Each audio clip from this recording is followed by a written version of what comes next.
Accountability is taking ownership of one's actions in a way, and responsibility is what needs to be done. If you're pointing the finger, you're not taking ownership. There's nothing wrong saying, I did this is the role I played in this situation. If you don't love yourself enough, you automatically want to deflect everything coming at you. You see it as a personal attack and you push it out. Most adults have not evolved past the age of 14. That is why relationships are getting harder and harder. The variable is the world, but you are the constant in your own equation. There is nothing wrong as an individual saying, I was wrong. Apology without change is manipulation. Hi, welcome back today. On today's episode, we'll be talking about accountability, what that is, the difference between being accountable and being responsible. We tend to use those two words, but then interchangeably, but they're not the same, right? Accountability is taking ownership of one's actions in a way, and responsibility is what needs to be done. I'm responsible for this. I'm taking on a role in some cases. And when we talk about being accountable, we can look at it from different areas of our lives. One could be, from growth perspective. One could be adulting. Another one could be in a relationship. And being accountable is not deflecting. When people tend to deflect when things get tough, well, why did you do that? Because, and suddenly we deflect and point the finger at someone else. If you're pointing the finger, you're not taking ownership. There's nothing wrong saying, I did this is the role I played in this situation.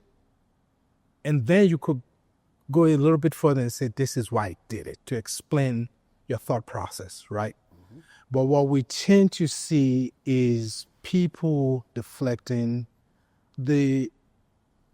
A lot of people, I don't want to say lack the ability to self-reflect. Mm. You can't hold yourself accountable if you cannot self-reflect on your actions, right? So that's some of the things we'll be talking about today is holding yourself accountable. And as you can tell, we have a new guest. He's one of the smartest guys out there. And he will be talking about how he sees things. Again, different perspective is really good to see how people process things differently. And there's no one size fits all. It's not, these guys think it should be like this, therefore it has to be like this. It's an open discussion, a conversation. Correct. So would you like to introduce our guest? So yes, our guest today is Maz. He's a very good friend of mine. We live in the same area. And he's joining us today on the podcast. And he's welcome to join us more. This is the first time he's joining us. And this is Maz. Today's topic is accountability. And we'll let Maz talk about what he wants to add or talk about the topic. And then we have some questions, about 2 questions. I think he's going to answer first, and every one of us can also answer the same questions. So I will move it on to Maz. Yeah, thank you for having me. But I guess before I get into the topic for everyone, I want to introduce, who I am, where I come from and everything. I guess starting from my journey in the U.S., I've been here for about 10 years now, moved here for my undergrad. Lots of people come here on student visas to get their university degrees. I'm sure a lot of you did the same. Correct. So same thing, came to Iowa State from Lahore, Pakistan, originally born and raised there. So it was a very big sort of culture shock going to Ames, Iowa, because I still remember the first time when I was driving back from Des Moines Airport to Ames. I had a driver. It was a shuttle bus service, and he was an Egyptian driver. And after about 30 minutes of driving, I asked him when we're gonna hit the city. Where are we going? Yeah, I was like, you're in for a surprise because this is pretty much it. This is all Iowa is gonna be. But wow, yeah. But no complaints. Great learning experience. After 4 years in Iowa State, had to go to a small village in Illinois to do my first civil engineering job. You just go wherever you get sponsored for the first time. So that was where I got sponsored. So ended up there, spent 2 years there, then moved to my company that I work for right now in Minneapolis. Working there, they luckily gave me an opportunity to work remotely. So then that gave me a chance to go to New York City to get my master's degree at Cornell. Once I was done from there, my wife and I, we really didn't have like a plan of where to go. I mean, we could have gone back to Minneapolis, but we don't have any kids. Both have remote jobs. I think we both do decently in our jobs, so they don't have any complaints with us being remote. So my work has an office here in Denver as well. So then moved here to try this city out. Darn that here. And definitely different from Iowa. Right. Oh, yeah.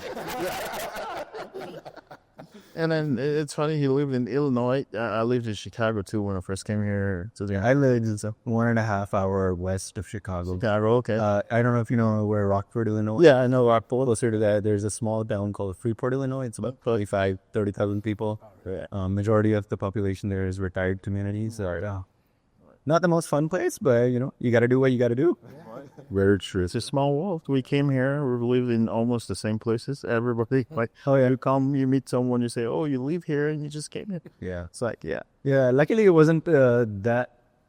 I mean, I guess I personally am a bit outgoing as well, and I don't hesitate talking to people and stuff. So it was quite easy throughout for me. I wouldn't say easy, every new place has its own challenges, but it wasn't as difficult because even growing up, I had changed quite a bit of schools. Going from one school to another. So at least I tend to think that more than a normal person, I do find it a bit easier to connect with more people. I know what people like talking about. Most people like talking about themselves, but We all do. We all do. To a certain degree, right? It's been human. We all want our stories to be heard. yeah, correct. Yeah, no, it doesn't necessarily mean that it's bad intent. It's with them, Pixel. And I like that. And because you've gone through like almost all since you came and how you got here to this moment now, marriage and everything, people may think, oh, like you said, you even said it yourself, it wasn't too hard to navigate all this because you were outgoing, you're there. I know there's some challenges you would have faced. Maybe we won't talk about it today or another day. Yeah, but sure. Because people are going to be like, viewers are going to say, oh, well, he got it really good. I saw one comment on our videos that said, oh, well, you guys are enjoying the American dreams. And it's like, it's just a straight line and you hit it and it's all done. Maybe experience about how you navigated that we'll discuss in another podcast. But yeah, one thing I picked from what you said, changing schools when you were younger made you outgoing. You were able to were they boarding schools? No, not really. Not just I guess so. I was in a city until I was in one city until I was in third grade. My mom decided I have a brother with special needs, so we had to move to a different city to get in the kind of quality education that he needed.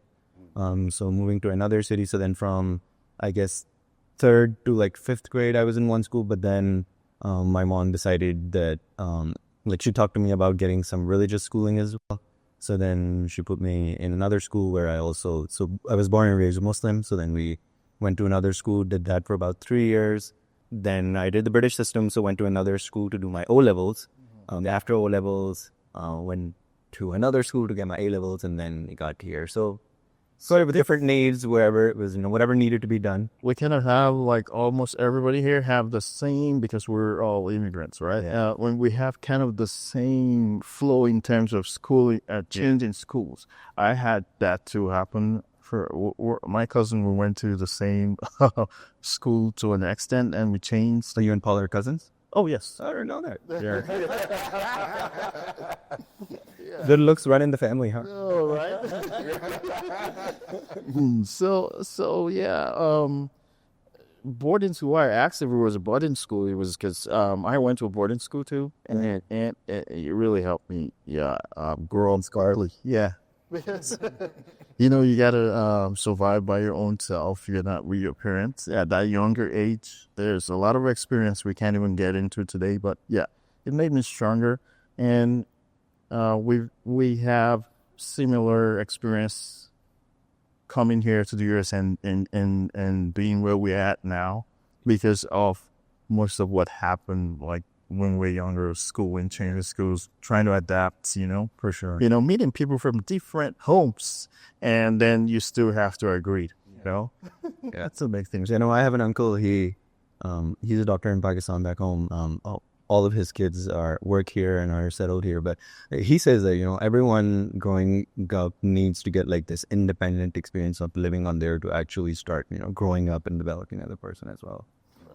True. Yeah, it also kind of forces you to think about how you are going to navigate the world, right? We all have to. It doesn't matter who you are, where you are, rich, poor. It doesn't matter. We all have to navigate this world. Correct. And we all have to figure it out, So I think in a way, it's kind of a cool thing to equip younger kids or younger generation or, our kids give them the necessary tools. Yeah.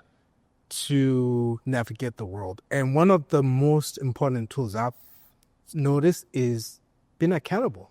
It's right there, right? I was also about like I was trying to just tie this into our conversation because when you are on your own, you have to make a lot of decisions where you don't have your parents backing or they call them the helicopter parents that kind of watch everything you do and tell you how to navigate. It sounds cool as a parent, like, I'm telling my kids to do X, Y, and Z, but then they're going to the real world and now they can't function. They need the parents to push them, go there, do this, do that. So being able to stand on your own, you have to hold yourself accountable. Because if not, then you find yourself in a situation where it's always somebody else's fault. Oh, why did you rob a bank? It's because I'm poor. Well, there's so many poor people in the world. Not everybody's robbing banks. So that's you see what I'm saying? Like, that's your decision when it's your doing. Why did I go left instead of right?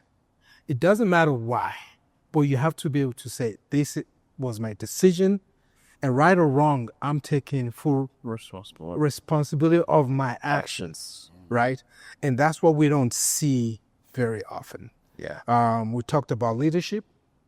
Being a leader is not a title. It's taking responsibility. And sometimes you're taking responsibility for somebody else's actions because you oversee. That's why you're a leader, right? Those are your subordinates. If they go rogue, it's your job to give them a vision that they can follow. If you, as a leader, don't have a clear vision, well, your subordinates won't be able to do the same. They have no way of knowing that we have to stick to this path because that is the goal we're trying to achieve. The same thing happens when you're a parent.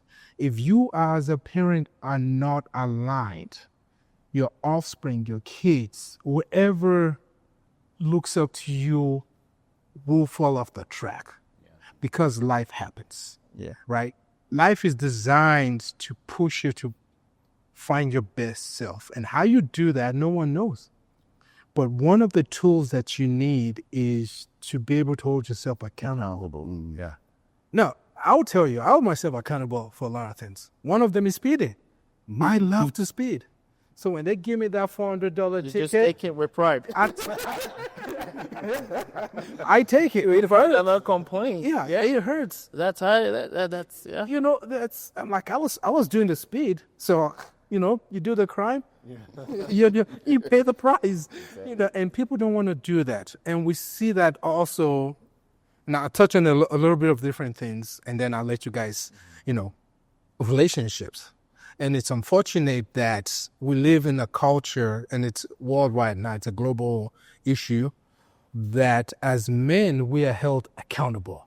In charge of to provide, to protect. But we don't see that from women. We give them the princess treatment. or you can do no wrong. It's your man's fault that X, Y, and Z happened. It's somebody else's issue. And life is not like that. We're seeing a major issue in the world right now where there's an epidemic, loneliness epidemic, they call it. It's affecting both men and women. And they're like, oh, men are checking out. Yeah. Because they don't feel like most women hold themselves accountable. It's never their fault. It's always, I felt lonely, so I did this. I felt sad, so I did this. You stay true to who you are, even when things are difficult. It doesn't mean your best friend got shot in the head and it's fine. Life is not fine. You grieve, you mourn them, you're sad, but you stay true to yourself. Even when times are dark and there is no light in sight, you still have to be the best version of yourself. Right. And sometimes that's just stepping out of society, going within and finding that place of comfort, that place of relief, and then you go back into the world and you offer something of quality. And you can't do that if you are not accountable for your actions. The world will be the world. The only thing you have control over is how you react to the stimuli that is never ending in the world. And if you're not accountable for your actions, you can't function. Yeah. You know, it's sad seeing somebody in the 60s that are still blaming people for things that happened 40 years ago. It's like, well, you're telling stories, but it's the same story, just different energy. It's the same energy, but how it's happening is not that much. It's not that important, but it's what is happening. If you strip away everything else, you notice it's the same experience. You're living the same thing day after day after day, and they're like, it's not my fault. Well, who's the common denominator in this equation? Right? There's a constant and there's a variable. The variable is the world, but you are the constant in your own equation. So that, for me, that is the issue that I see with people holding themselves accountable. Right. And just to piggyback on what you said now. So when people most times people have this misconception of, oh, taking responsibility is the same as taking accountability, like you said. Now, the first step is being accountable for, you may not be responsible for a particular action, but it may be your responsibility to be accountable for ongoing results. Now, it's the result we're talking about, that accountability has to do with people within your circle, be it work, life, marriage, whatever. Now, in terms of taking accountability, that's the first step. Or let me say the first step is being responsible for one's action or anyone's action that's within your circle. Now, being accountable is the second step. Now, the third step is being accountable for others' actions. Now, because you see a particular incident that happened, which was not your responsibility, it becomes your responsibility to make sure something like that doesn't happen anymore. And being responsible for that being responsible for that actually results in being accountable, like overseeing, making sure stuff like that, it becomes better. In terms of, like, okay, let me give you an instance now. Okay, let's say you're married now. You were not responsible for whatever actions or whatever heartbreak or whatever your wife felt or has felt in her past life. But now it's your responsibility to make sure that she doesn't undergo such stress anymore. Now, because it's an ongoing thing, you're now accountable for her, whatever actions she decides to take. But because of your being responsible over everything now, you try and put things in order for her to see reasons why, oh, if I do this, that, this. Society may look at it like, oh, might be the husband's doing, might do it. But it kind of creates this picture where people outside look at the whole, they're looking inward, but seeing they see the family, but you as the man kind of oversee everything. So in the long run, being accountable, it's not just being responsible. Being responsible is good, but being accountable is even better. Yeah. Yeah. I agree. We'll take it out. Yeah, I would add to this that, accountability pretty much, means what its definition is, like, taking ownership of your actions, decisions, and the consequences that end up after it. However, I would also extend it to a point where taking accountability of your commitments. I think that is very important as well, where accountability includes the commitment part, because if you're promising someone something, or your team, or your if you're working for a firm, in the end, you do have to take ownership of the commitment you made. Correct. So you have to hold up your promises as well.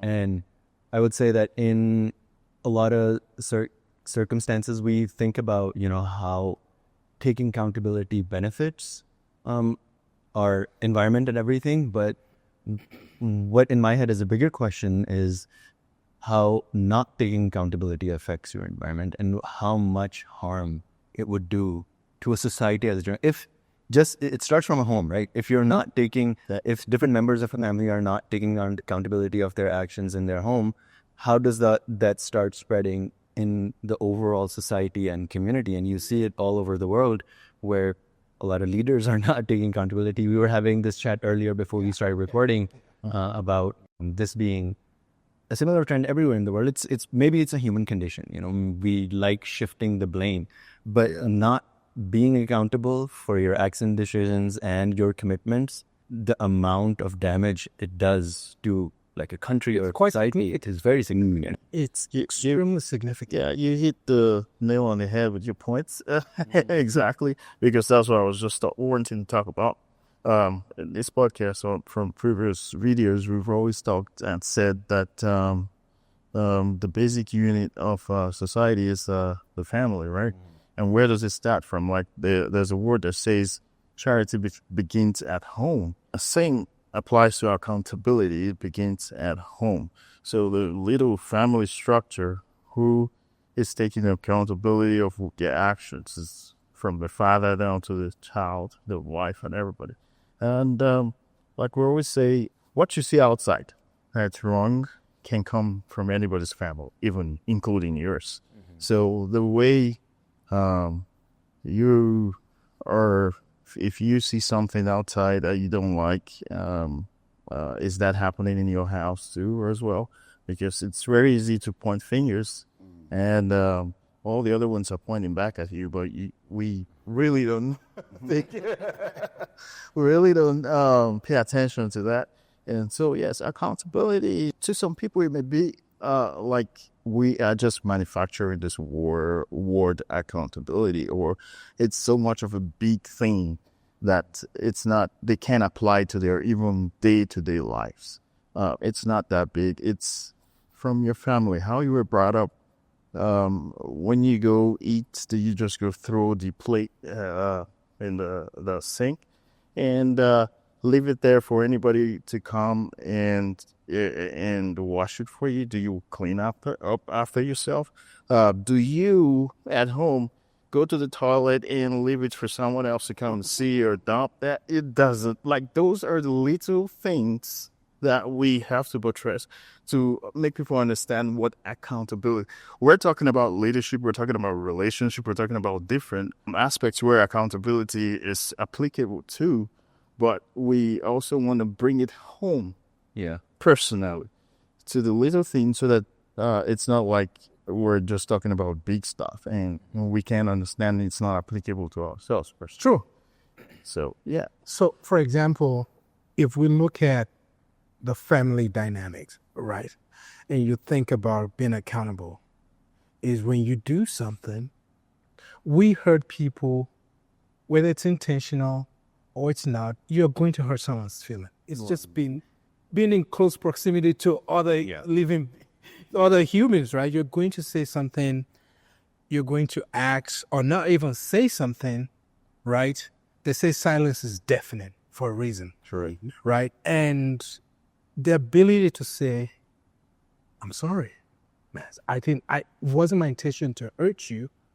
I didn't even think about it that way. Yeah. And going forwards, I will not repeat the same mistake. That's taking, yes, you being offended by what I said is how you process the information. But the fact that I said something, I did something that offended your feeling, I should be able to say, I'm sorry. I'm sorry. That was not my intention. Yeah.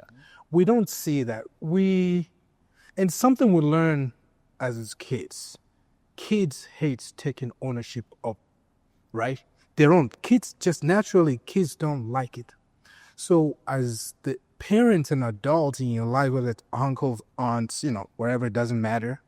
When we allow kids to slide without taking ownership of their actions, we give them the impression that you don't have to be held responsible for anything. So now you go into the world and you leave a trail of bodies behind you, and it's never your fault. Yeah. Right? And like you said something that was very interesting, commitment.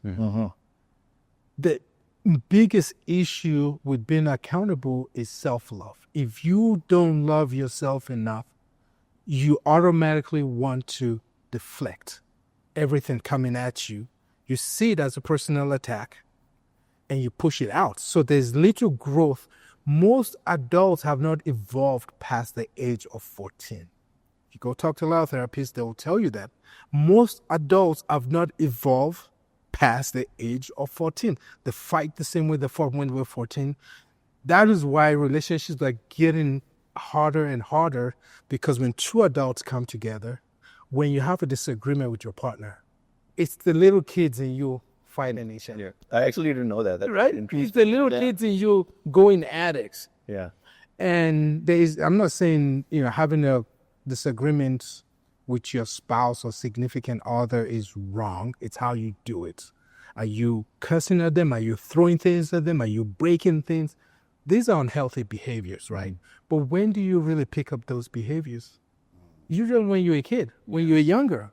Just when your hormones start to change, you get a surge of hormones and you don't know what's really happening because you're still a kid. And you're moody or you're angry. You're just like, I don't know.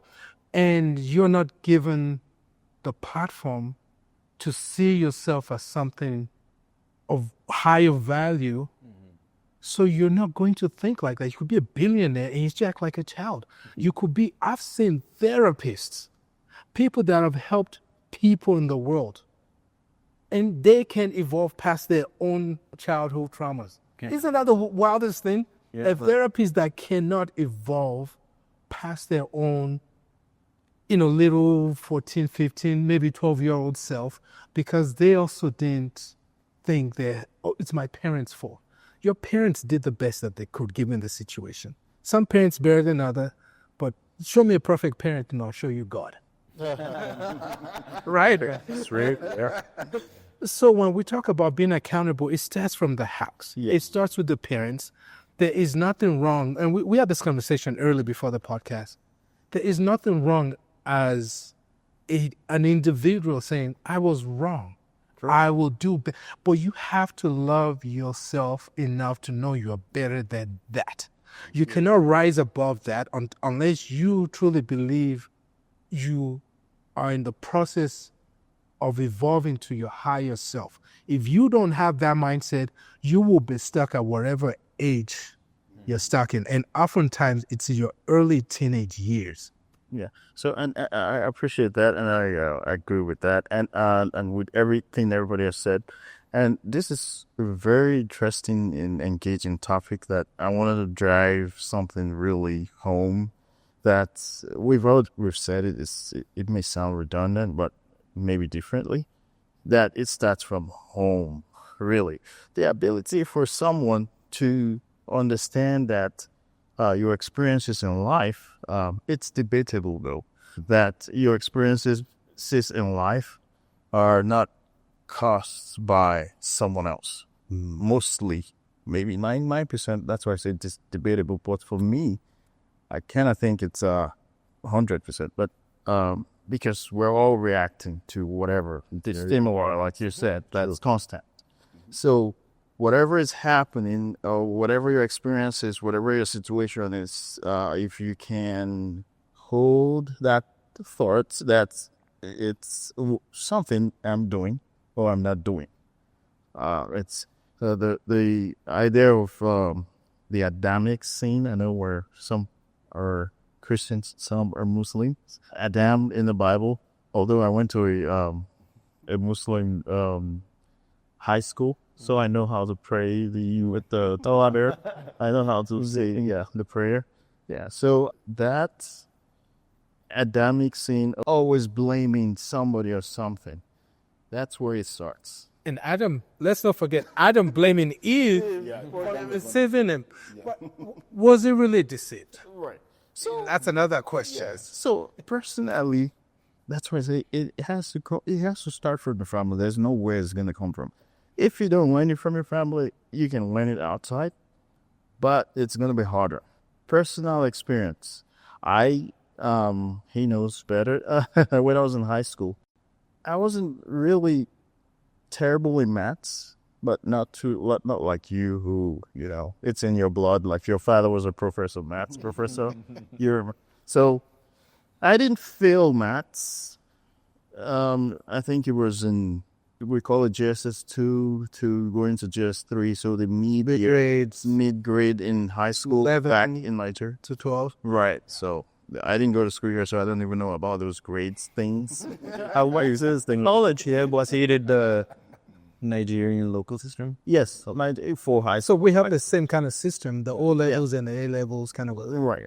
So I didn't fail, but I didn't pass as much as my dad wanted me to pass. You almost failed. Almost. And he wrote, because he was like the vice chair for the parent teacher association. Oh God. Yes, died off. And he's very close with the principal, and it's a federal government school. Yeah. And he called the principal up, wrote a letter, told them that I have to repeat that class. Wow. Even though the school didn't want you to. Yes, I passed. I was going to be promoted, but I repeated the class because of maths. Wow. So that's how tough it was for us growing up with my father, with That's an accountability. example of how he was instilling that Yes, concept in you from Yeah. And what a young happened age. was that he saw me with the, he always calls the name properly, my dad. I can't even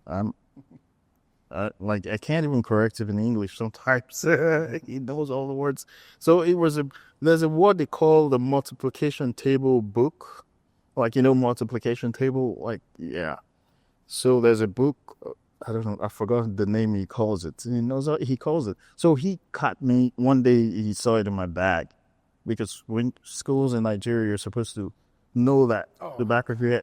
You're not supposed to be little thing or calculating with calculators or even writing. If they ask you 2 times 4, you should know it's, 8, and that it should be up to even how many times? 100 times, right? You should know everything else So by hand. from Even if one you don't know it, you are supposed to be able to work it out. That's what I expect you to do. And sometimes they even need you to just know it because Yeah. you're in the class, that's all you're reciting all day long, learning multiplication tables like that. So he saw that book in my bag and he was pissed and so angry, like, what are you doing with that? You're not supposed to be you're supposed to be learning how to do it by yourself. You're not supposed to be holding a book that will tell you the answer. And so when that happened, that I didn't pass the maths course or subject properly, that he told them I had to repeat. It was so, and when you're in a boarding school, it's like when your mates are going to the next class and you are staying back. That's too bad. Okay, and some people are terrible, But in school, there's this kind of ego that comes with it when you are in a higher class, even if it's just one class higher than your junior.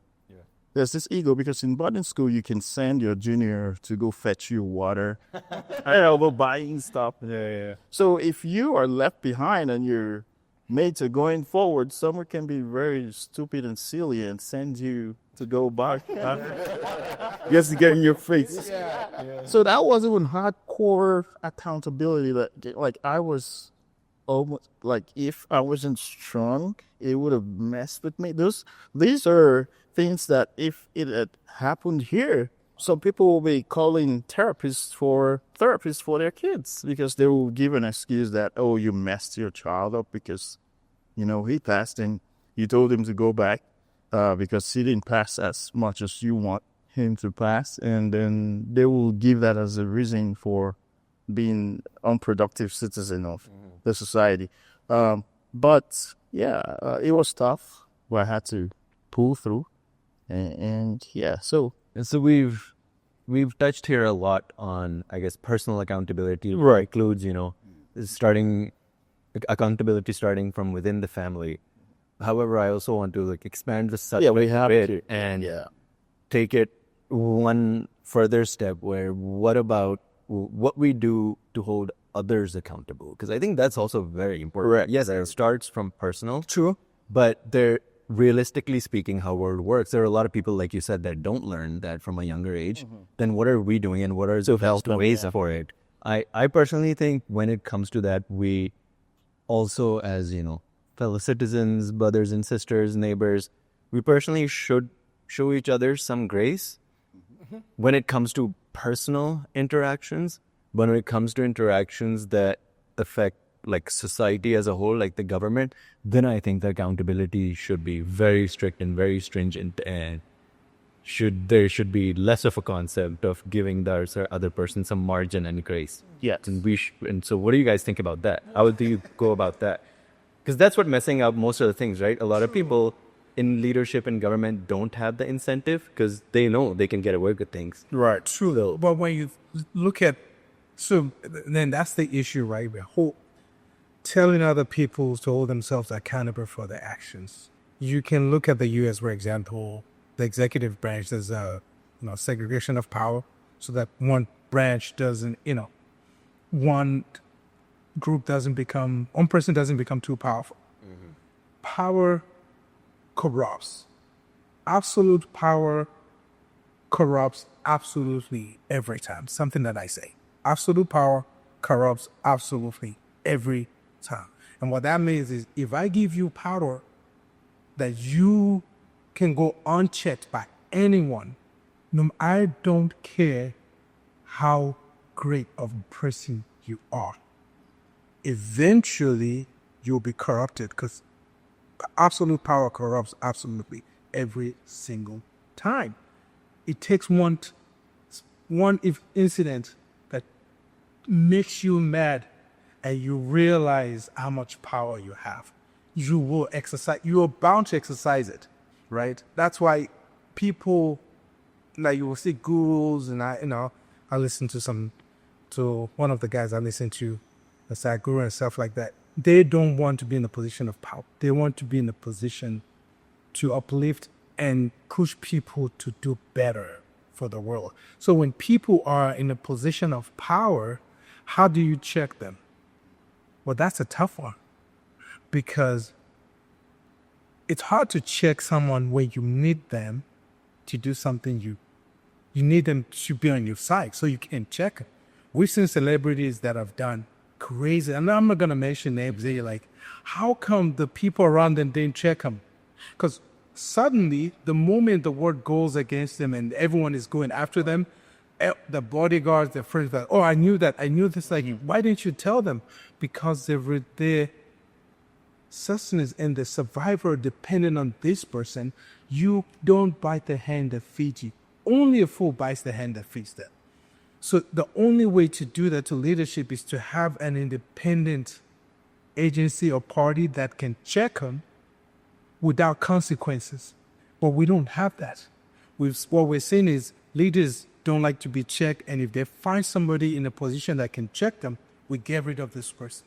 Yeah. So I don't know. I would say that this is where, like you were saying, that you would never bite the hand that feeds you, which is understandable. That's most people would be in that situation. However, what I think is this is where personal accountability and overall communal accountability sort of interact with each other. Yes, you don't want to bite the hand that feeds you, but at the same time, why make your decisions based on fear? This is where I would say that personal accountability comes in, where you also had a certain extent of responsibility to make sure that the person who was doing the wrong thing, and you were aware of it, then you didn't do anything about it. Don't you think there is also a percent of blame on that There person is as a well? percent of blame you have to take on, right? You have to hold yourself accountable and say, why am I not? It's easier, and I've had this happen to me in my life where it's like, I was standing for the person being punished or being mistreated, or until you get into that position and you're like, I'm going to hold this person responsible for their actions. They need to be accountable for their own behaviors and wherever. And now you're at home thinking, I need to do this because I can't sleep anymore. It bothers me to my core, but I could lose my job in the process. I would argue there are very few people who do that, though. And right. So in my situation, I did what needed to be done, but I had to tell myself I'm okay with losing my job. If me standing up for somebody else cost me my job, then so be it. So I did it. I didn't lose my job, but Didn't? I didn't. But can you imagine? That was 3 weeks of me battling. Because it's easier said than done. I'll stand up for, but it's easy to stand up for someone Yeah. when there's no consequence, there's no impact on your life or livelihood. I can stand up for anyone, but when it will impact your life, the stakes are a lot higher. Yeah. And that is when you see whether you're actually true to yourself or it's just lip service.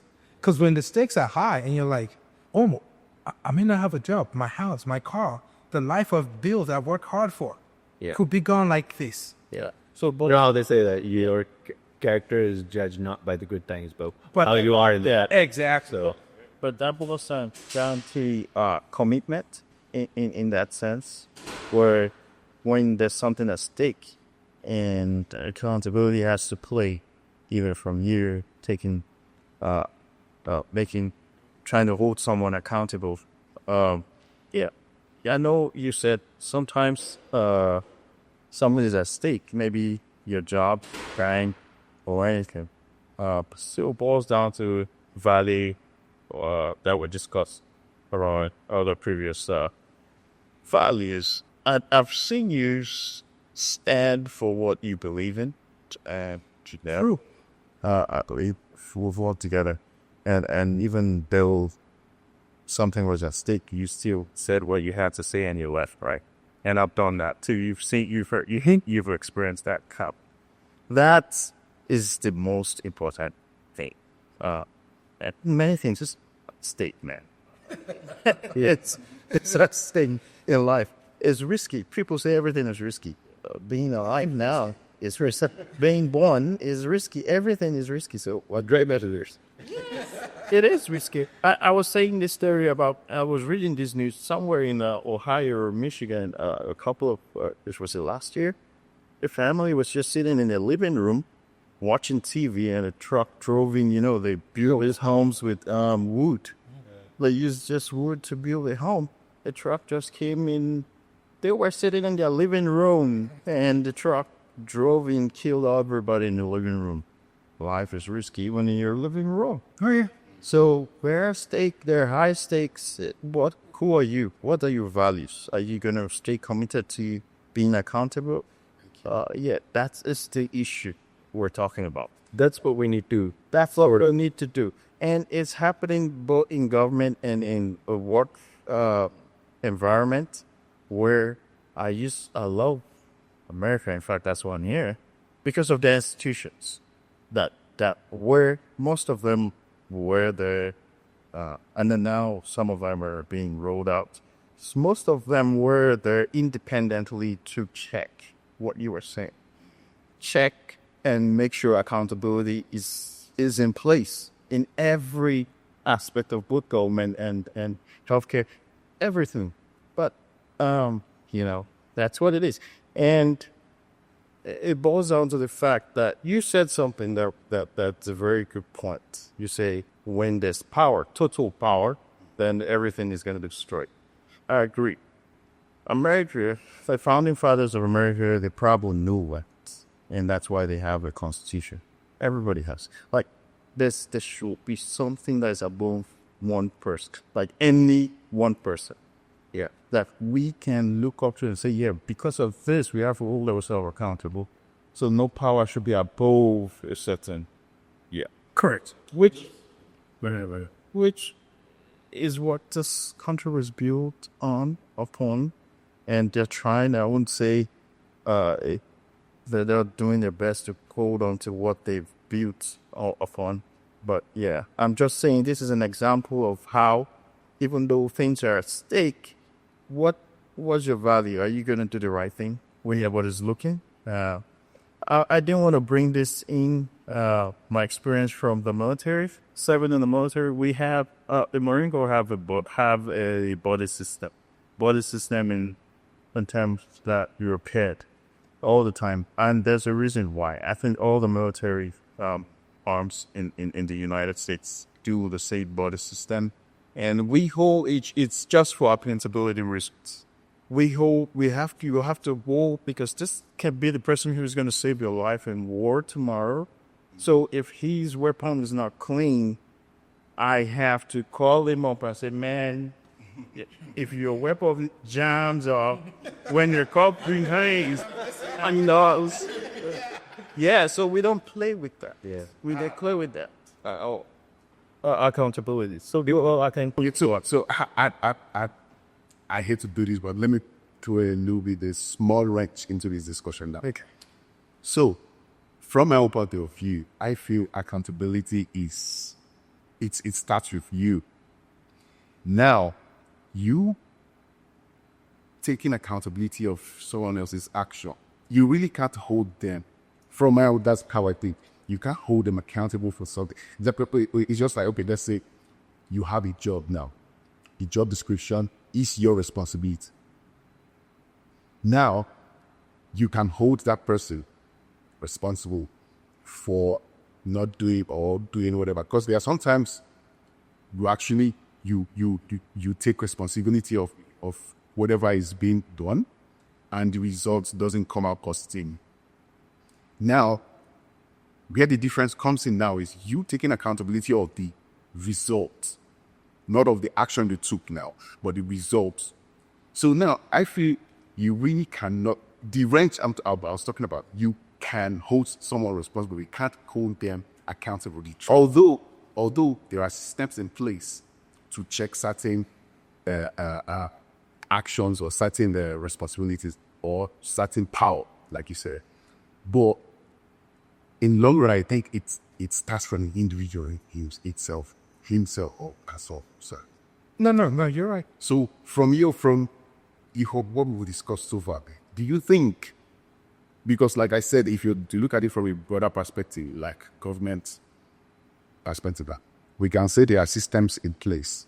That's why we have the judicial or branch of government and all that. Actually, if you see this and you try to confront them, you can actually take it there. Or in situations where even the systems in place are kind of rigged in such a way that there are loopholes where this person can justify his or her action that's warranted such results. How do you tackle that? Because like what I said, I still think you cannot hold someone accountable totally. You can hold people accountable. People have to hold themselves accountable for their actions. And what you're saying ties into your question, right? How do we hold other people Account. How do we, for their actions? You can try, but there's no guarantee. That's what I was like, yeah. But this is where community comes in. Yep. Right? Exactly. We've seen, and I'm not going to mention countries. Well, there's 7 countries, and we know, I'm sure when I say this, you know exactly what country I'm talking about, where the prime minister is afraid of the citizens. Because if they don't like what you're doing, out you go, right? They'll kick you out. You're there for the people. So when there's a power dynamic, it has to be a group effort. Yeah. One person can, if I go and say, hey, man, you're not doing your job right. You said you give me this deadline by this point, and I'm not your boss. Why would you listen to me? Like, who are you? Yeah. Now, if the team comes up and tells you during the team meeting, like, hey, Collective. yeah, you're dropping the ball.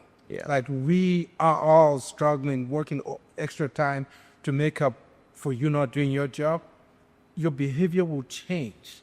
Whether you like it or not, you may hate the team after that and not speak with anyone on the team, but you will pick it up because now you understand that you are not part of a team. It has to be a collective. It's just like this Nigerian adage, we do say, oh, another product does it.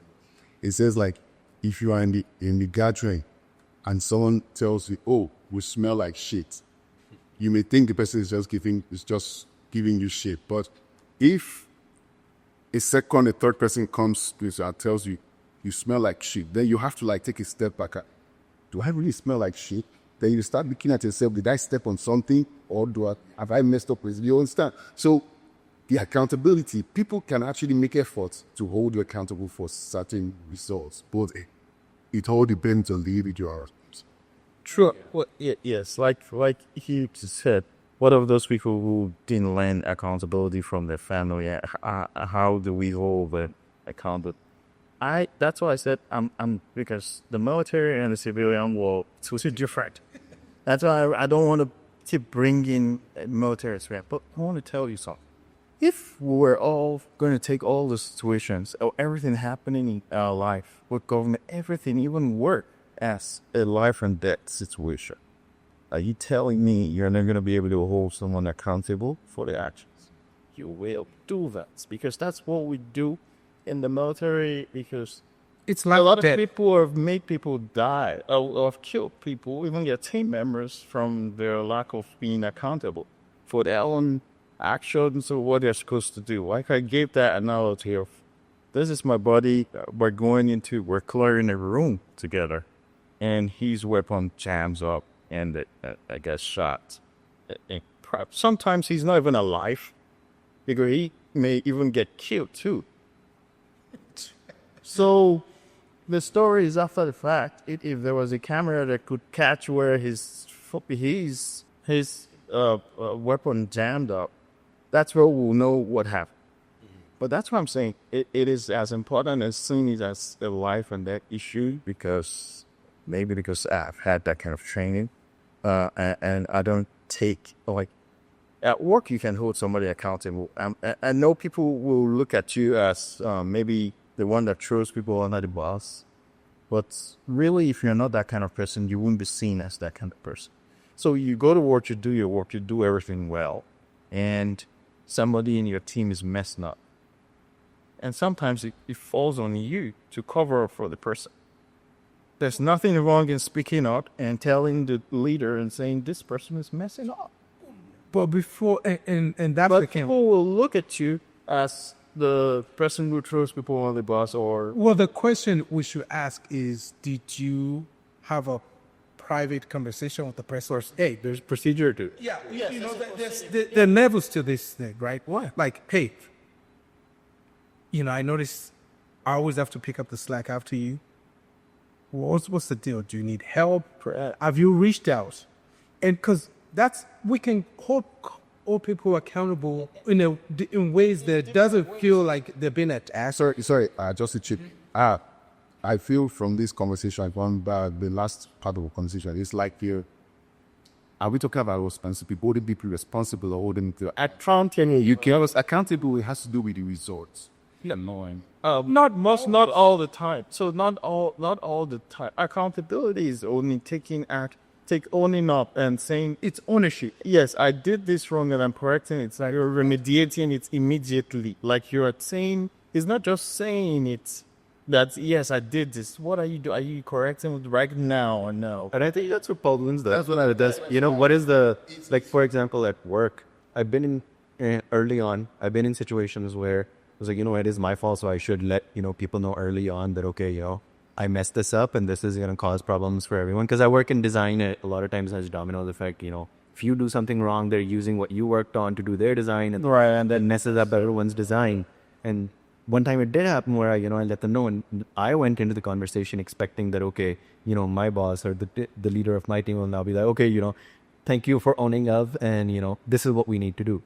But what ended up happening was they already expected me to tell them what I had planned or what I had already done to fix it. They did not care if I did it or not. Oh, no. Mistakes happen Right. from every. Yeah. But what is the action that I want They to take? don't remediating it immediately. Yeah, That's how it ties to yeah, it. that's how it tries to. Yeah, and I agree. Yeah, But again, you've taken ownership of it and said, hey, I've messed up.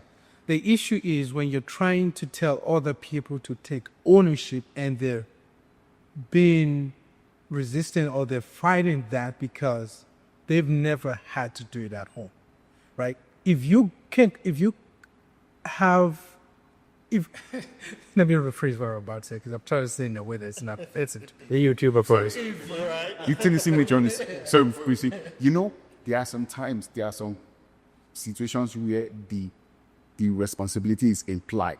It's not even in black and white. And I'm trying to see that we should really be confusing the responsibility with accountability. So, once you both will say, okay, I'm sorry. So that we just finish that part. Just hold your thought. So, like you said, like you said that like his personal experience, what happened, and they were waiting to hear. That's it.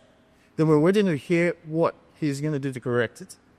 So that way, if you've talked to somebody and the person has owned up and is correcting it, you've held the person accountable. which is an ongoing process, right? Yeah, That you continue. But you've held the person accountable at it. That's how it works. Like even at work, if you do something and they say, "Oh, you did it," to say, "Yes, you did it," you still have to fix it. They're telling you did it because you have to fix it. Well, if you're in a situation like you said now, because the person was reprimanded, it took action to correct the mistake. But we cannot say the person took full accountability because it may not be the same situation. Something else may be more core that is kind of tied to that the person just said, fuck it, the last time we were talking about this, today we're not talking about, so I don't care. So that's how I'll say, you actually hold somebody accountable? Not responsible now, like accountable. But when people are filed because they didn't continue or they didn't fix what they're doing. So we're not even saying one-off situation. Somebody did something like yours may be a one-off situation. Like mine may be a one-off situation. Maybe I'm at work, I messed up something, they found out, they call you, took out accountability and you fix it. That's different. But a repeat offender, then it may end up getting fired. That's you holding the person accountable. So that's it. You've done that part of the Holding someone accountable, and I want to make this clear that holding somebody accountable does not equate to them doing what is necessary to realize it, right? And that's where it's hard to hold someone else accountable for something, right? Because they're not obligated to fix it. So in a very short word, holding someone accountable doesn't make them accountable. No. That's what I was trying to say. Yeah. So it's very interesting. That's agreed. Everybody knows that. I think we all agree on that. Yeah. But to that, I would say is like, for example, you mentioned the concept, the institutions here in the U.S. and everything. What? But an institution is also a sum of the individuals working for it. Correct. So even if we do have one person who is a repeat offender, does not take responsibility a lot of times and deflects and everything, if the individuals that make the sum of that institution, if one by one, everyone makes sure that they've done what is in their power to at least make everyone aware that, okay, this is a person that does not take responsibility, I personally do believe that there will be a domino effect. Everyone, it only takes one person to have enough courage to do it, and then everyone else will have enough courage to do it. And he knows, even if the other person is not motivated to correct themselves, at least the person coming after will know that they don't go unchecked.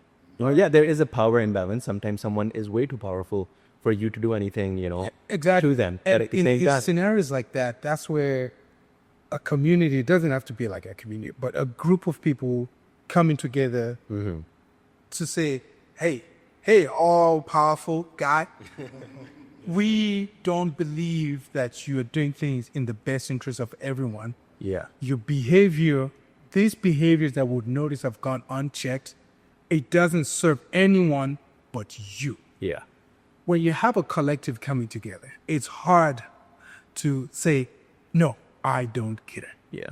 Because we tend to, the issue we have with leaders is leaders forget that the constituents, that the people that look up to them, that put them in that position, have more power than they do. Yeah.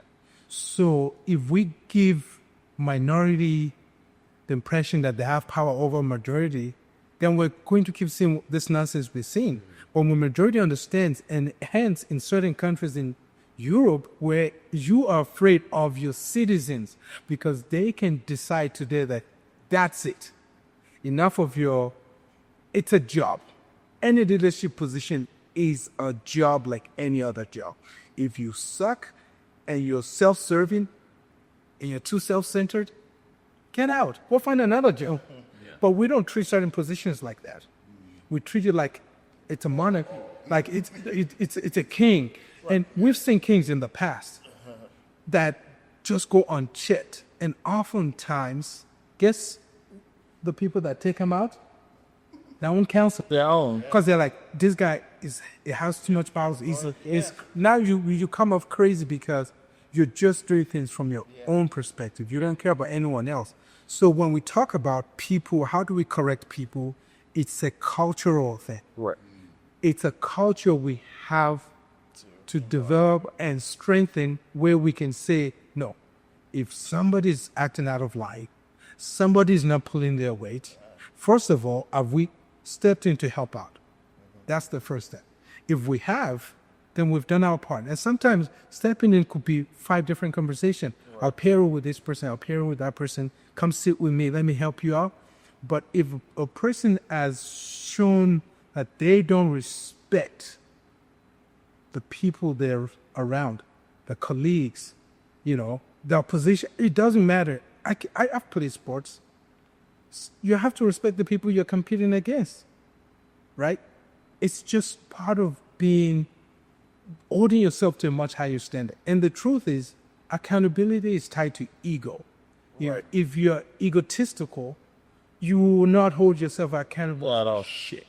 Because I'm God. Who are these peasants telling me what to do when I'm God? Right. But sometimes ego can go from both sides. Now you can look at ego as what weighs you down, and you can look at it's just like having these habit of going to the gym. Your ego can strengthen that. Ego is one thing that is very interesting. I think that would be another story.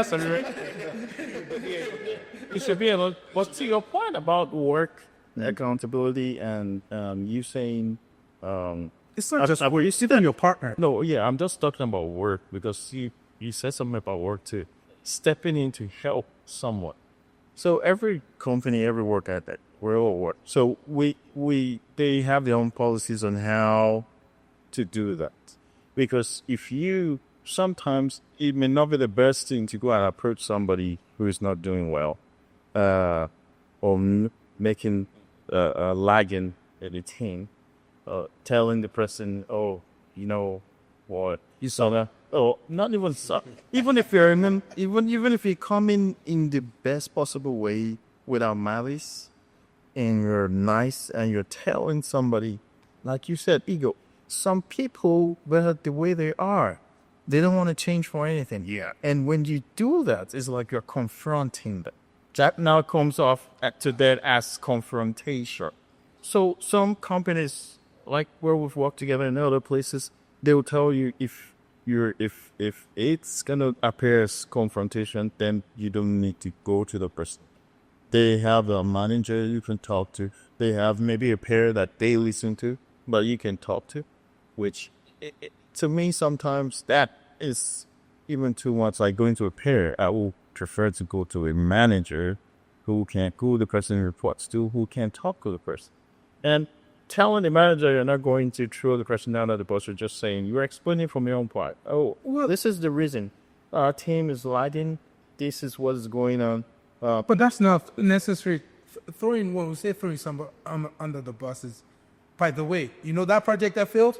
Yeah, he messed it up. This guy, don't look at me. This guy. But the truth is, accountability is death to the ego. Right. Because there's a level of humbleness that comes with holding yourself accountable, yes. Right? People that have issues holding themselves accountable.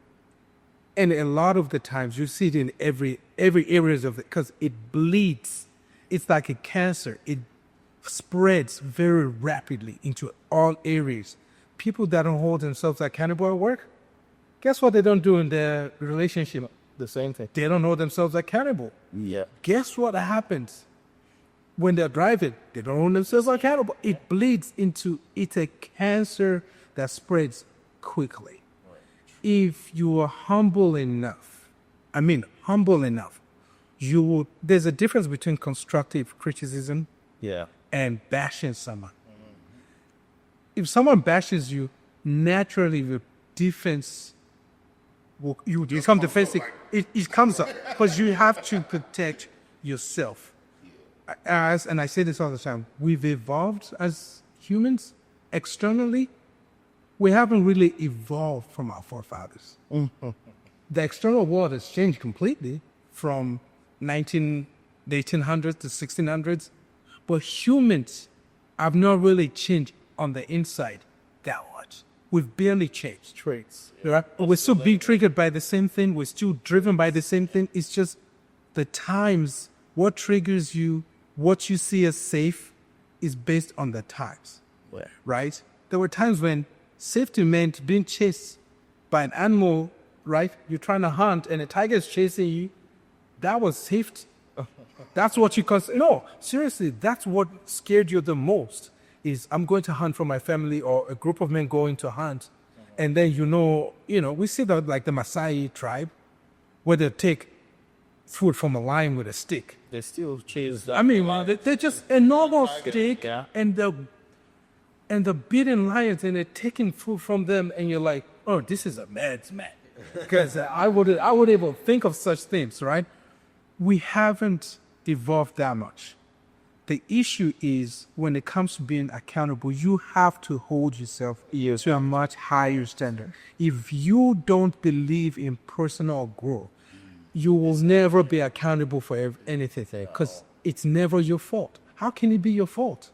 How can it be your fault that somebody says something to you that was disrespectful? Yeah, maybe the first time it happened, and maybe the person was upset. But you're like, you know what? Cool. But somebody keeps saying things to you. Your partner keeps disrespecting you. Your partner doesn't care about your boundaries. Yeah. It's no longer your partner.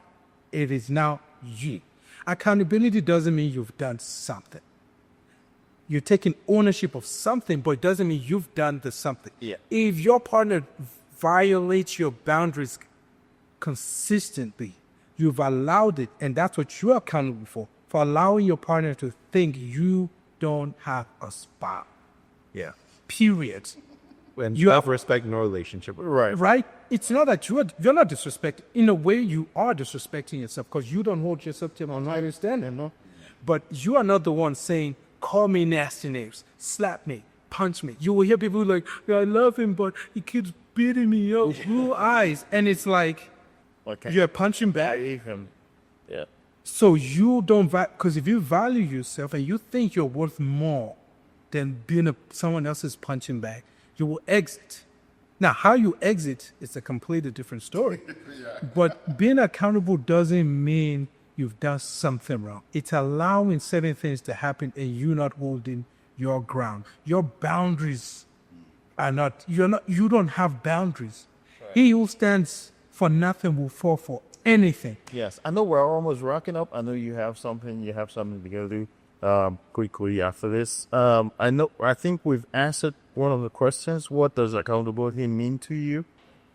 So I think we've all, I don't know if We've talked about it. So the next question before we end everything and wrap it up was that, have you ever been held accountable for something and how did you respond? Yeah. For me personally, I was going to ask Mass first. But for me personally, I'm in a committed relationship with the wifey. yeah. And sorry, just to add, it doesn't have to be work or anything. Any relationship, any examples. But we check in pretty much. We'll try to do it every day, but every week we'll at least check in at the very minimum twice a week. what am I doing right? What am I not doing right? How am I failing you? What, just checking, you check the temperature of your relationship. And there have been times, she said, you did X, Y, and Z, and that didn't sit well with me. The first thing I do, and I think anyone should do in that scenario, when your partner comes to you, or anyone comes to you for that matter, your kid, could be your kid, it could be your playboy, it could be your coworker, that something, they're holding you, you did something that you didn't even see as an issue, I'm sorry, I hear you, and I'm sorry that I wasn't even aware of it. I will change that. And that is it. And you change the behavior, because saying I will change the behavior, apology without change is manipulation. And it's period. It's as brief as that, and it is as true as that. Apology without change is manipulation. Yeah, or without remediating whatever error was. It's manipulation. So for That's why the action part is one of the biggest things for accountability. That's what makes it accountability. There has to be as well. There needs to be a plan for an action that will end up in the results that you were talking about. I agree. Is that your answer, or you just adding to what you said? I was just adding to. Okay, so who's gonna go? I'll leave those strong. Oh, okay. So you. I mean, I guess I can't really think of something specific right now, but mostly you do with work and personal goals, which is a lot of times Oh, well, you already said once. I'm sorry for cutting. You already said one that something happened up there, and then they were just waiting for you, and you had probably. Oh, you can continue. That's some experience too. Maybe you had an action plan to remediate whatever. So no, that's what I learned from it. Right? What I learned from it was that I can't just do lip service. Like it's like I know the right thing to do is to own up, but what I did know at that point, or was it mature enough to know, was the fact that I also need to have a plan, that I need to tell the team that I'm about to, quote unquote, wrong in a sense because of my mistake. So what are those actions that I'm taking? So from next time onwards, before even owning up, so maybe everyone should, when they think about taking, accountability and taking responsibility of their action, maybe pause for a second as well, and reflect on what has happened and what is the best course of action moving forward now. I agree with that 100%. Me, my own experience is going to be work. Man, you cannot be 100% at work. Sometimes you make a mistake, one-off situation. Sometimes like that. My own was a one-off situation. Emailed, added all the senior executive, everybody in the email for a little simple. I just missed a step, so it was just that hard. And it happens. But again, when these things happen and it has a customer impact, so whatever you were doing, so doing implementations and integration of maybe products and services that the bank sell, when there's a client impact, the client calls back and say, oh, wow, this service or prototype I requested for, there's an issue with the implementation. So when that email came in, this is what I do. I am not quick to respond, because it's not your response that's the issue, is that there's a problem that has to be fixed. So what I do is fix it first. That's already taking the accountability. I'm going to say, yes, I did it. I'm going to respond to the email, which I did respond, but it was already fixed. So I'm not even giving you how I'm going to fix it. It's already been fixed. Yes, I missed this. Apologies to the client. Mistake or one of, but it's already fixed. So it's already taken care of. You've held yourself accountable even before even responding to that. You already held yourself accountable, corrected the mistake, and respond. Vito, I know you're about to jump in, but that's how. Sorry, I also have one more thing that I just remembered. And that's how I do it in my relationship. So either with a partner or anything, go with a friend. If it is there before, I'm not responding to react. Reacting to respond, which you come first. But I'm already taking care of the issue before I'm responding. And you both said it, and I'm just going to second that or third that word before you jump in, is there is power in the pause. Yes. There is power Before you in jump in, silence, right? And people don't think of it like that. If we're all talking and somebody pauses and is quiet, it doesn't mean they don't. They're not like him. It doesn't mean they're not intelligent. It's just there's power in it because he who laughs last, laughs best, right? So there's a power in the pause and the silence. Like there's an issue. yeah, Needs to be a solution. How do I address this issue? Responding fast doesn't equate to intelligence. Yes. It doesn't equate to anything. It just means you're jumping the gun. Now, if you're jumping the gun with solution in hand, that's a different story. Already- What does jumping the gun for the sake of jumping the gun? Jumping the gun and going for ourselves to change the answer. And what I remembered was actually not a time where I took accountability. Actually, it was the opposite. And I didn't realize until about 2 years after being in the situation where, so my first job ever, as I mentioned, I was mentioning earlier before the podcast, it was in a small town in Illinois. It was a small company, you get the job, whoever sponsors you. The work environment was very difficult and not the best. Extremely, without getting into the specifics, not the best for people that don't look like the people that work there. And you know where I'm getting. However, all I cared about at that point was, okay, this is the company that is sponsoring my visa. I need to stick with them until I get the visa. Funny thing, I got my visa on a Wednesday. I took off Thursday. My boss took off Friday. And I gave my resignation letter on Monday. Without any notice or anything, that's how fed up I was of the situation. Anyways, the point being that once I entered my master's, I was asking about the situation, discussing the situation with one of my professors, and he listened to all of it. And I was like, it was so difficult for me. I was like, it was such a fearful situation because I didn't want to step on anyone's toes in case, I lose the opportunity to get this visa finally. And then he listened to it for about 15 minutes and me complaining, me pretty much bitching. And then he was like, okay, but then I guess what did you do to fix the situation? There was so much wrong that was happening in that company that should not be happening anywhere in any workplace. And then he said, what did you do? And I had no answer whatsoever. I was like, I did not, again, fear. I didn't, that was probably a time where maybe I could have taken some personal responsibility and held myself accountable for the fact that, okay, regardless of the situation that I'm in, maybe me speaking out would help out others in this situation as well. So that is one time where I learned where I could have done better. And again, coming back to the point of it starting from yourself. Sure. I agree. So mine will just be a little bit of story there, but I'll leave it to you guys to be the judge if accountability applies to this. It applies, but if I actually took account of your back. So it's a situation back in Nigeria. I was working with, I don't want to call the name. But really, I was one of the process operators who worked from a control room.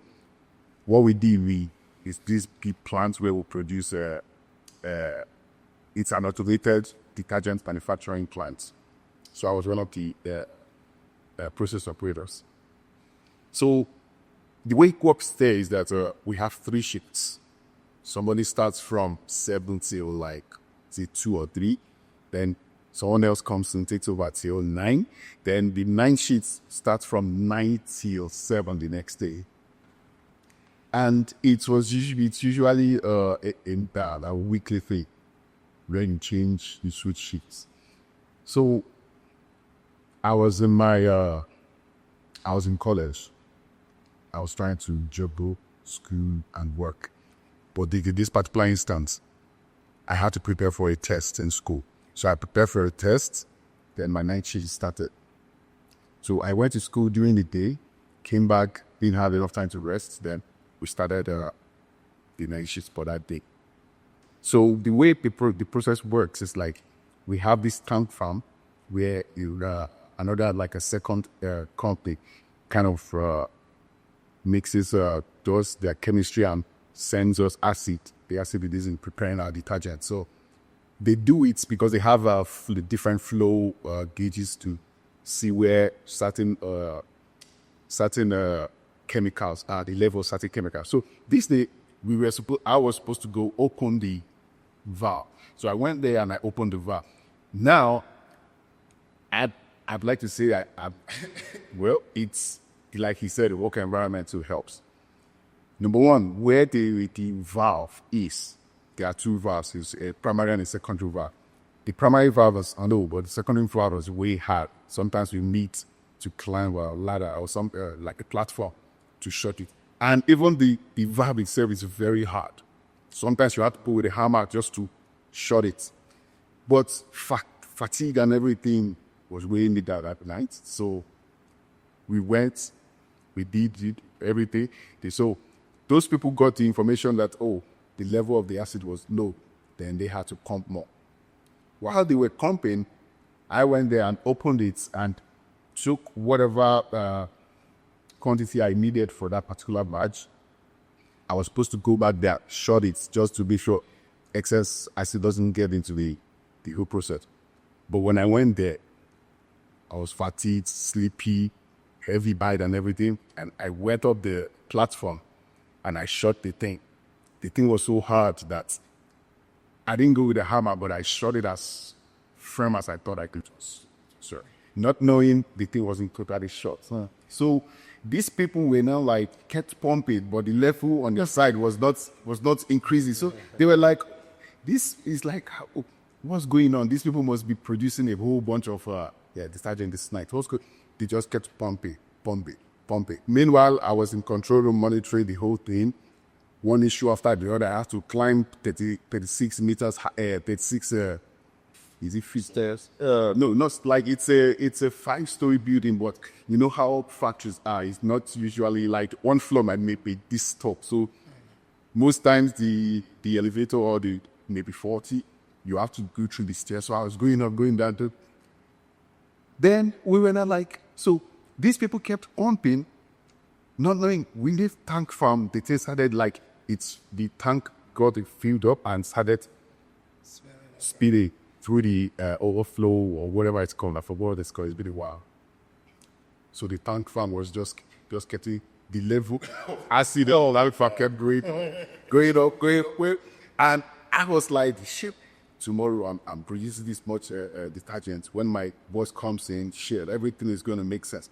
Then the level troop in the tank farm, the acid level rose to that thing, that the alarm went off. I was not like, what's going on? I've done everything right. I went through I've gone according to the SOP, everything was good. But when we went out, the old tank farm was filled with acid. And it's not something you can just go with acid. Now, just to wrap everything, now, number one, it was my fault. I should have made sure that valve was totally shut. Number two, the work environment wasn't that conducive for me. Number three, it was a night shift that I wasn't too accustomed to. Then number four, I was in charge of everything. It's part of my job responsibility, but I'm only human. So in that situation, so I took responsibility that, yes, I didn't shut the power. Now the accountability aspect comes in. I'd like to say I took accountability, but there are certain factors that surrounds the whole situation. The processes and procedures is that get the acid out. And you cannot do that. It's to spend more to get the acid out, because all those acid, we had to use it. And we were producing detergent batch by batch. So it took a while. The cleanup crew, I was part of the cleanup crew. The whole like a PPEs you're supposed to be, you have to follow code. And if anybody gets injured in the process, they will sue the company. So everything was now on me, you understand? So in that situation, let me just leave it at that. So I know I take responsibility for my action. Yeah. Now the accountability aspect, because it never repeated itself. Did he fire me? That's it. Yeah. So that's what I was going to say, because you were saying you didn't know, you were going to leave it to us to say if you really took accountability. You did that. You took it because cleaning up the mess, it's not, you can't do yourself. There's procedures there, everything that has to put into consideration to clean up that. But the fact that it did not happen again, and after that, you made sure when you went to the valve, you used the hammer, I hit back there, and hit it, and make sure it's always closed. You're always sure it's closed before you. I would say one thing maybe that, I guess, did you make sure that you made sure that that doesn't happen again? And people use hammers. You use hammers. So did you also make sure that other people also know? Oh yeah, then that's true. It protected to break down the level of the valve, the stability valve, So that it's richer in this kind. So that's why I would say it's sparky Yes, that's it. Yeah. design error. Or I don't know what to call it error, because people they were expecting. People design things based on what they felt makes sense, but with time you realize that it's not. It doesn't make sense. This doesn't work. I think for me, you took accountability of that situation, but again, you said everything was on your head, and this is what I'll say to that. Heavy is the head that wears the crown. Right. Right? Heavy is the head. No, people want to be in a position of leadership, but they don't want to take on the responsibility that comes with it. So that part of it, I'm like, well, yeah, you're in a leadership position at the time. Yeah, guess what? Even if it wasn't your fault, you are still responsible for it. Sometimes you have to be responsible for other people's screw up. It doesn't make you less. It doesn't mean the people that screw up are less than. It just means humans do things, and we're not perfect. There'll always be an error. And if you see most companies will work for someone, there's usually like a 95% error margin that we put into stuff. Some places 2, some places 3. Even doctors, there's a margin for error where somebody's operating on someone, like if you die. Well, you go in for a surgery, no matter how small the surgery is, you sign. You have to sign something. There's a margin for error, and it has, and I hate to say, but it has to be there because we humans we're not perfect beings. If we were perfect beings, we wouldn't have jobs. We'll all be gods. So, so you took accountability, and it didn't happen. That is it. Yes, I agree with what he said, with what Ma said, in terms of, because the key word there is you were in charge, right? He's in charge of everything. And so you ask, did you make sure it didn't happen to any other person? Not you, only to pay your So that's the accountability right there, that you made sure that's You took it upon yourself. yes. They had to bring down the valve down so that it's accessible to every other person after you that works there. So that's really good. So let's wrap it up, because No, just to wrap it up, I was like, just for the audience, we can recap. Yeah. What encompasses accountability, right? Right. I guess we learned not having an ego, being humble, some courage. What else is that we learned? Commitment. Commitment. Yeah. So you actually committed to being accountable. It's not a one-time thing, or because there's something at stake that you may think you're gonna lose, and then you don't want to be accountable. Yeah. Commitment is key. I'll stress that too. So we'll bring this to a close here, and we do this since you're a first guest. But just saying this, we have a slam book. Slam book. The definition just means passing the book around friends to write what they think about something. But for this podcast, it's going to be that the slam book is going to pass to every guest to write a question that they think doesn't have to be from what we discussed today, but the next guest can answer. It could be anything. Another topic, or is it like just about comments on this podcast? A comment on any topic at all. Yeah, because it's all about, I know probably you know the background of the podcast. It's all about life is experience, about anything, everything, life, right?